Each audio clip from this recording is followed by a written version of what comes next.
Hindi, wow. Maria Morena! Yes, FM!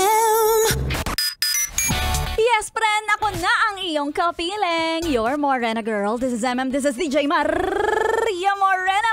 Magandang araw ng Lunes. So, syempre, mas maganda ka pa sa Lunes. Yeah!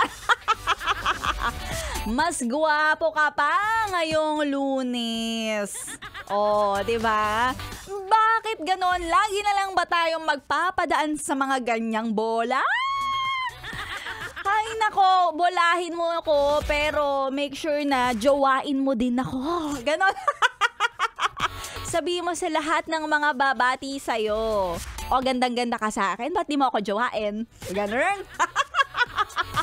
The audacity!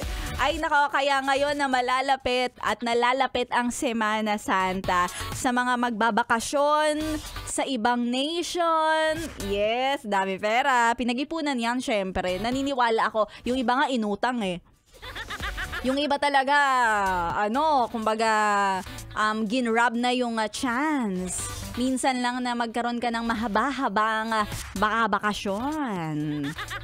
Oh, lalong-lalo na yung mga single na nagta-travel. Kung ako tatanungin nyo, go! Go lang ng go! Talunin nyo si Dora the Explorer! At nang sa ganon, mabawasan na din yung populasyon ng mga single dito sa Pilipinas. Sumama ka na doon. Malay mo, doon mo na makilala yung AFAM na dapat para sa'yo talaga. Napaka-konsentidor nitong DJ ninyo. Oo.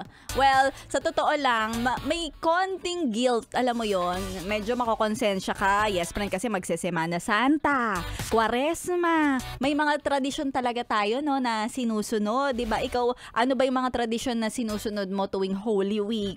Yung mga mag-ayuno, magpenitensya, procession. Pero kung single ka, eto tandaan mo, mag-travel ka.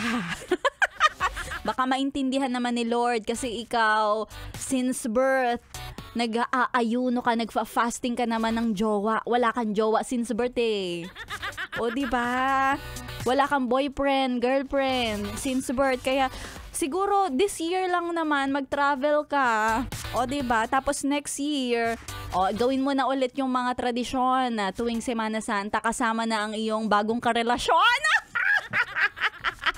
O diba? May intindihan siguro yun ni Lord. Sabihan ko si Lord, sabi ko, Lord, intindihin nyo naman yan. Minsan niya lang gawin yan sa buhay niya. Ay nako, naging konsentidor sa araw ng Lunes si Maria Morena para sa mga yes friend ko. Pero syempre, hindi lang tayo basta konsentidor.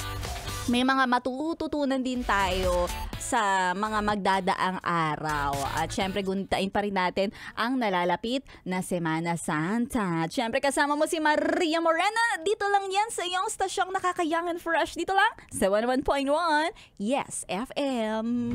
My Morena girl, my 101.1 Yes FM.